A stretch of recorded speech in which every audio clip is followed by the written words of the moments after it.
बड़े साहब, लगता है वो घर पे नहीं है, निकल गया, कुछ चाल चल गया। वो खुलकर सामने आया है तो तुम भी आ जाओ, घर में घुस जाओ और लड़की उठा कर ले आओ। बड़े साहब, ये पढ़ाई कोई अच्छा बार होगा। अब तुम्हारे जैसे तीसरे दर्जे के गुंडे मुझे बताएंगे कि ये ओछा वार है। उसके घर में उसकी माँ और वो लड़की अकेले हैं। माँ को कुछ नहीं कहना, लड़की को उठा कर ले आओ। मुझे बंदे चाहिए बड़े साहब, ये अकेले आदमी का काम नहीं है। वो मज़ाहमत नहीं करेगा। लड़की हमारी है, हम पेमेंट कर चुके हैं।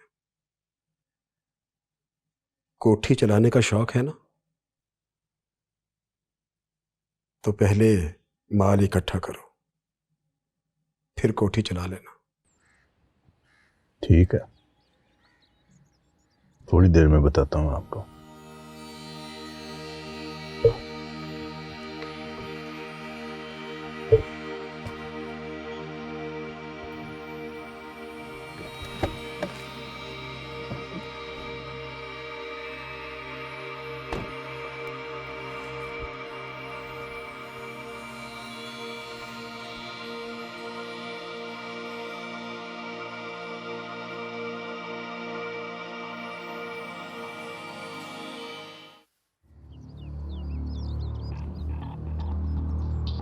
भगा के ले गया वो लड़की को।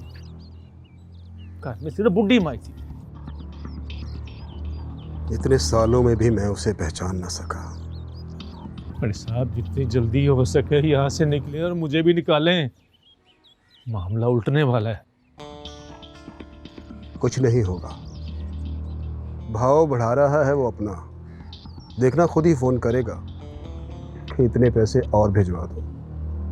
इस बार मामला ऐसा नहीं है, आपको अंदाजा ही नहीं है। आपको पता है वो पैसे कहाँ जाते हैं?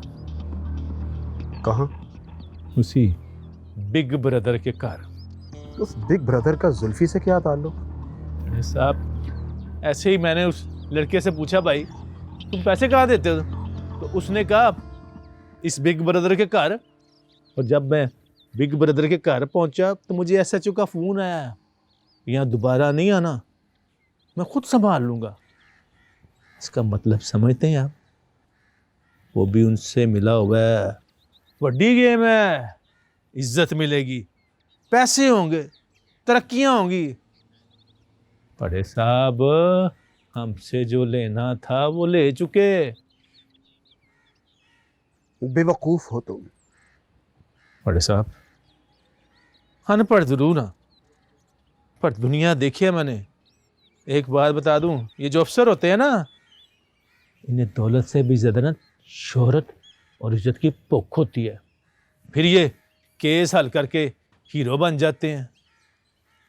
इज्जत होगी, तरक्की होगी, पैसे मिलेंगे, और फिर हमें क्या पता कब किस अफसर की फर्ज शनासी और ईमानदारी जाग जाए। मगर ऐसा पहले तो कभी नहीं हुआ। हर बात कभी तो पहली दफा होती है ना। हमसे जो लेना था वो ले चुके। वो जो लड़का ना जिम्मी, बड़ी तेज चीज है, सब उससे डरते हैं। वैसे सच पूछो ना,